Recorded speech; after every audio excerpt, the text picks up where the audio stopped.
حديث نمبر 10. قال رسول الله صلى الله عليه وسلم، رسول الله صلى الله عليه وسلم میفرمایند که من لا يرحم الناس لا يرحمه الله. رسول الله صلی الله علیه و سلم میگن که من لا يرحم الناس، هر کسی که بالای مردم مهربانی نکنه، لا يرحمه الله، الله متعال بالای از او مهربانی و رحمت نمیکنه.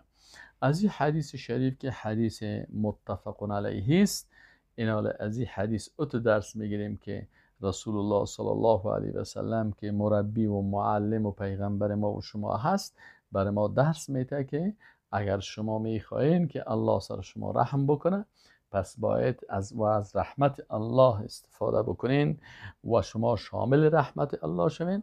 باید چی کنین؟ شما باید بالای دیگران مهربان باشین. پس شما اطفال عزیز و شیرین همیشه کوشش کنین به خاطر حاصل کردن مهربانی و رحمت الله سر دیگران باید ما مهربان باشیم. اگر کس فقیر است، مسکین است، یا کدام بیچاره و یتیم است، یا کسی ضرورت و کمک کار داره، سر از اونا رحم بکنیم و به همراهشان همکاری بکنیم.